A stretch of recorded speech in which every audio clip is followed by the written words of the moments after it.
Hello, hello, hello. Kumusta? May adlaw ka na ron tanan makigsunan ka sa biyak. So here we go again. Boy America Duterte loyalist magaingon nga kung adunay naidugmo tungod sa tumang kakapoy kaluya. Ang imo mga pulong may magadasig kanya sa pagtindog. So time check, it is now 3:12 in the morning. Ano na po? 1st of April, ano na po? Tuesday. 2025 dito sa Brooklyn, New York. So ano pang pwede natin pag-uusapan? So alam naman natin lahat ng mga nangyayari ngayon dyan sa Pilipinas. Ang lahat ay orchestrated para pabagsakin ang mga Duterte, di ba? Yan yung dahilan kung bakit nandyan ngayon si Tatay Digong sa The Hague, Netherlands. Ngayon.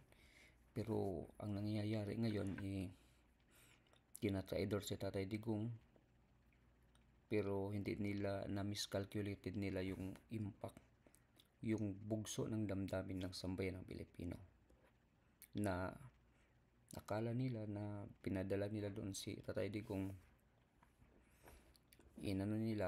binigay nila doon sa naglalaway na banyaga, pero ang nangyari nalalaman ng buong mundo yung totoong mga nangyayari dyan sa atin sa Pilipinas. So na-miscalculated nila ang lahat ng ito. Akala nila panalo sila, pero talo pala sila. So balikan natin yung sa simula, di ba? Noong 11th of March, di ba? Di ba yung yung inaresto si Tatay Digong. Tapos noong 13th of March, nagbida-bida doon si John B. Cremulya kay doon kay Pinky Web, na sinabi niya na tinanong siya nga, di ba ikaw ba yung nagplano ng lahat? Sabi niya it's a group effort daw. So pero noong kalaunan, nung si Amy Marcos naman nag-Senate hearing na noong kasi may impact So nag-Senate hearing si Amy noong 20th yun or 22 22nd ng March. Doon titinanggi na niya.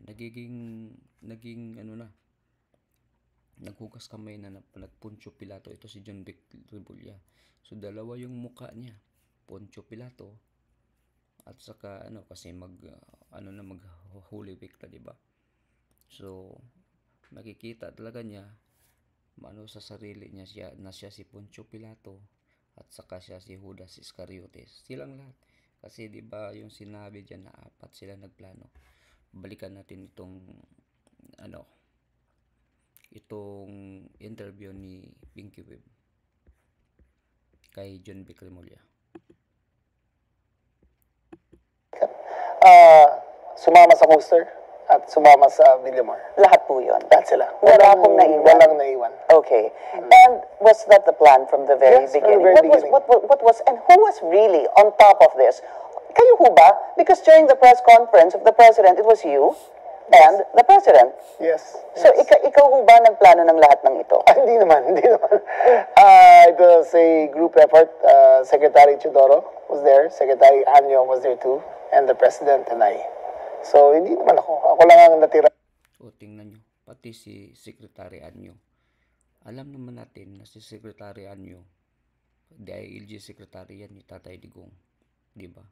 Pero tinaidor si Tatay Digong. Kaya pala kumukuha ng mga text siya sa kanila ni Mijaldia atau ni Mijaldia yun. Kasi malapit na kaibigan.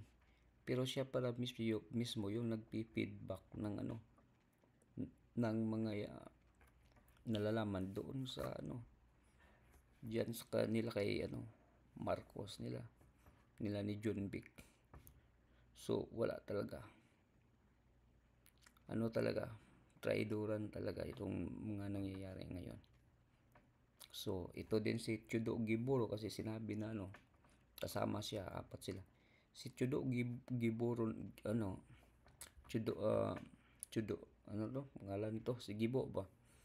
Kasi ito yung asawa niya sa panahon ni Tatay Digong, naging gabinete. Ang alam ko itinalaga yan sa UNICEF. Tapos si Inday Sara naman, di ba? Din siya. Ito si Chudo Giboro, di ba? Kaya wala talaga dito sa politika talaga sa atin sa Pilipinas. Wala talagang permanenteng kaibigan, pero may permanenteng interest lang talaga. Kung baga yung mga vested self-interest ng politika talaga.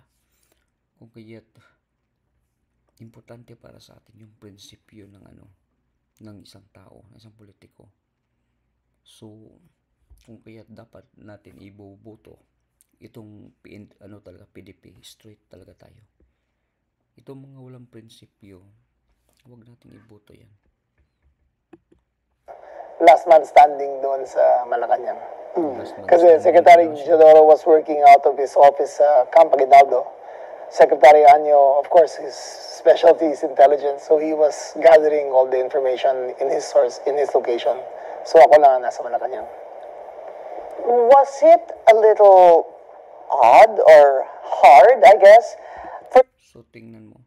So, Chudo Giboro naman, siya yung doon. Tapos siya, last man standing daw siya. At kasama na dyan si Makoy. Si, Bongbong Marcos talaga, si BBM. So, sino bang behind nito mas malaki? So, si BBM siguro, for sure. Hindi yan pwedeng, itanggi nila. Nga niya eh.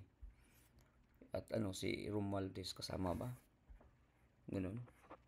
Kasi sa tingin natin, ceremonial president na lang dyan si Bangag. At yung kumukumpas talaga ngayon, ito talaga si Romualdez. Tapos dito tayo pupunta sa noong Senate hearing naman ni Amy Marcos. Pero wag din natin bibigyan na sabihin natin na ibuboto natin si Amy dahil sa ginawa niya. Pero magpapasalamat tayo na na-expose silang lahat sa mga pinagagawa nila diyan. Po rito, o yung pagkaintindi namin, ang nagplano ay kayo. I would like Secretary to answer. Anyo, Secretary Gibo Chodoro, at ang pinangalan, ang Chief PNP, General Marbil. Parang apat yung pinangalanan sa isang interview ng ating Secretary ng DILG. Can I answer that, ma'am? Yes, please, you're recognized. The question was, who planned this? I did not state in any way who planned it. O, tingnan nyo. Nagka-amnesia na si John Vic Remulla. Ang bata-bata mo pa, nagka-amnesia ka na.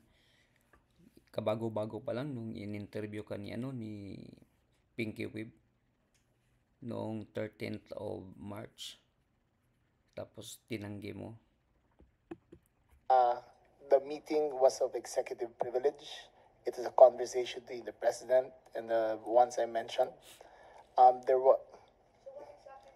So what exactly did you say? Ano sinabi po ninyo? They Ang asked me- pagkaintindi namin, itong apat na pinangalanan, ang siyang nagplano. Kasi Ma'am, we're already invoking namin. executive privilege.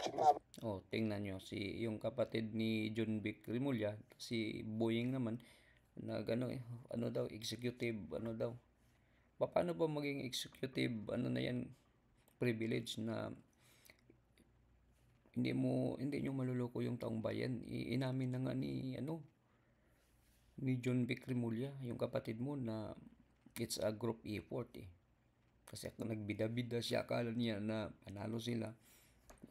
Akala niya na matutuwa yung sambayan ng Pilipino, pero malaki yung impact negative sa kanila. Kung kaya kasi nagbumirang sa kanila eh. So baga umatras sila eh. Kumbaga kaya itinanggi na nila ngayon. So ito na yung problema niyan. Yes. We're invoking executive privilege in Yes, this. that's fine, but it's Yes. in the interview, and it's Yes, ma'am. public. It goes as far as the interview, ma'am. Yes, ma'am. Yes, I'd like to understand. I think your brother was I trying to did not explain state in any what way. he said in the interview, and I'm They happy asked to me hear if it. Yun na. Yan yung problema niyan. Yun yung ang hirap talaga. Kung ikaw isang politiko, kung kaya doon ka lang talaga sa tama. Kasi darating yung panahon na try rin ka ng makasamahan mo. pag kontrapartido ka na, yan yung problema. Ang hirap talaga. Kung kaya't ito, muling naalala ko to yung movie ni Asyong Salonga. Hindi naman natin inano si Asyong Salonga. Pero maano din siya, pero parang may prinsipyo siya, pero hindi natin inano siya na kasi kriminal din siya, di ba? Pero dito mo makikita na yung sinabi ni Asyong Salonga na mas mabuti yung masarap mamatay sa kamay ng kaaway at sobrang at masakit naman na mamamatay doon sa kamay ng iyong kaibigan. Kasi noong nagtandem sila ni Inday Sara, continuity, unity and continuity ni BBM. Ang sarap ng pakiramdam natin, di ba? Nabudol tayo, ang sarap. Pero noong trinidor, sobrang sakit. At ito na ngayon nangyari. Pinalibing yung tatay nila.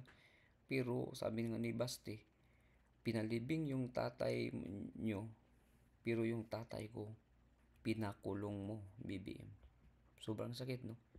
So, dito tayo sa linya ni Asyong Salonga sa movie. Pakinggan natin. Sa totoo lang, mas masarap mamatay sa kamay ng kaaway. Ngunit, masakit mamatay sa kamay ng kaibigan. No, kita nyo. Makaka-relate ka talaga. Ang hirap. Daming traidor sa buhay natin, no? Kahit mismo mga kaibigan natin, yung mga peking kaibigan. Kung meron kayong mga kaibigan na totoo talaga, i-treasure nyo talaga yan. Dahil that's something we cannot put a price tag on. Yung real friends talaga. Yung true friends talaga.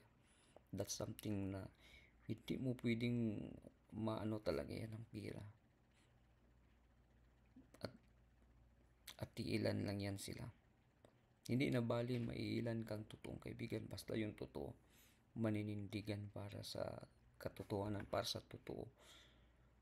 At ngayon nakikita natin kung sino lang yung mga totoong tao sa likod ni Tatay Digong na hindi tumalikod sa kanya. Lahat dinalikuran siya. Trinidor, ginamit para sa kanilang interest. So, mga kasampiak, hanggang dito lang muna. Maraming salamat. God bless po sa ating lahat.